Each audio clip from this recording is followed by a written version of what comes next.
চট্টগ্রাম আদালতে রাষ্ট্রপক্ষের সহকারী কৌঁসুলি সাইফুল ইসলাম আলিফ হত্যার প্রধান আসামি চন্দনকে গ্রেফতার করেছে পুলিশ। বুধবার ৪ ডিসেম্বর মধ্যরাতে ভৈরব থানা পুলিশের একটি টিম অভিযান চালিয়ে রেল স্টেশন থেকে তাকে গ্রেফতার করে। গ্রেফতারকৃত চন্দন চট্টগ্রাম নগরের কোতোয়ালি থানাধীন বান্ডেল রোডের সেবক কলোনির মেথরপট্টি এলাকার মৃতধারীর ছেলে। এছাড়া চন্দনের শ্বশুরবাড়ি ভৈরবের মেথরপট্টিতে বলে পুলিশ জানিয়েছে। তবে শ্বশুর বাড়িতে পৌঁছানোর আগেই তাকে ভৈরব রেলওয়ে স্টেশন থেকে গ্রেফতার করা হয়।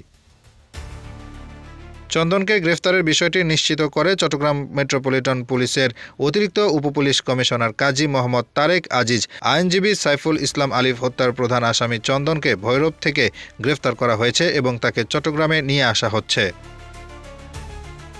প্রসঙ্গত ২৬ নভেম্বর রাষ্ট্রদ্রোহের মামলায় চিন্ময় কৃষ্ণ দাসের জামিন নাকচ হলে আদালত তাকে কারাগারে পাঠানোর নির্দেশ দেয়।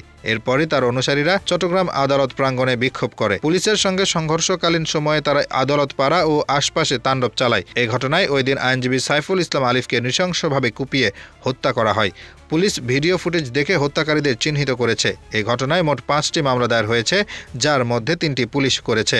সাইফুল ইসলাম আলিফ হত্যার ঘটনায় তার বাবা ৩১ জনের নাম সহ অজ্ঞাত ১০ থেকে ১৫ জনকে আসামি করে একটি হত্যা মামলা দায়ের করেছেন। ইতিমধ্যে ৯ জনকে গ্রেফতার করা হয়েছে। Hasibur Rahman, daily our Bangladesh.